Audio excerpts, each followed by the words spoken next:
He never slept with another woman. No flirty text messages, no hot photos, no hotels, and yet his marriage still fell apart. She, his wife, couldn't bear to see the way he smiled at someone else on the screen, the way he passionately talked to another woman outside, while for a year he didn't ask her a single deep question. That wasn't physical infidelity. That was emotional infidelity.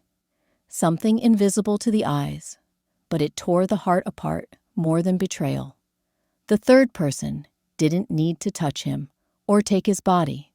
They could be colleagues or business partners. The time he spent with his wife was less than the time he spent wishing the third person good morning. It didn't start with initiative. No one intended to have an emotional relationship outside of marriage. It started with someone who always listened. A colleague asked, "You look tired lately. Is there anything wrong?" And so he started sharing, something he hadn't done in a long time, with his wife. Not because she didn't care, but because she had been ignored so much, she stopped asking.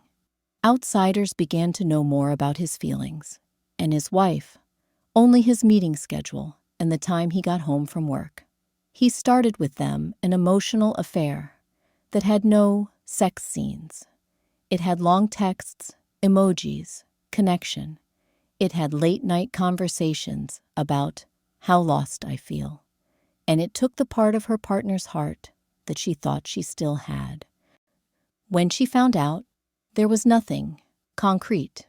No one was caught, no evidence of cheating. But a woman's intuition always knows when she is no longer the first place a man turns to. He can deny it. We're just friends. But she could also subtly see the change in her husband from the look in his eyes when texting with someone, the way he was late for dinner because he was busy chatting on the phone, the way he talked about how she understood him.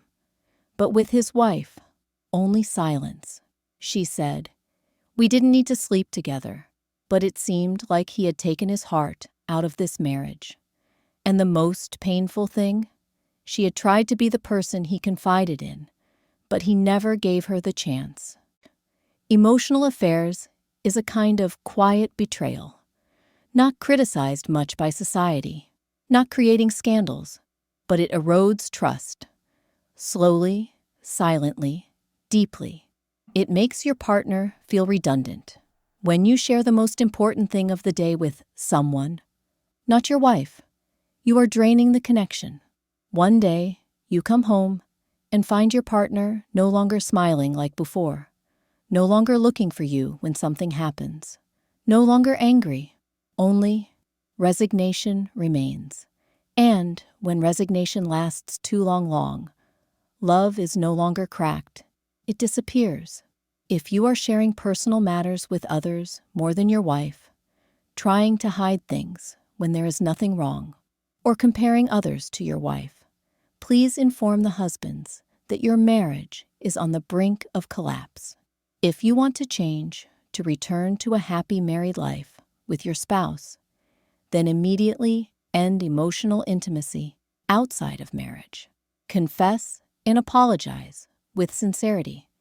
Do not justify with, "I did nothing wrong." Reset priorities. Marriage does not heal itself. It needs to be nurtured by daily choices. Go to marriage therapy if necessary. Sometimes a third person is needed to help the two of you listen to each other.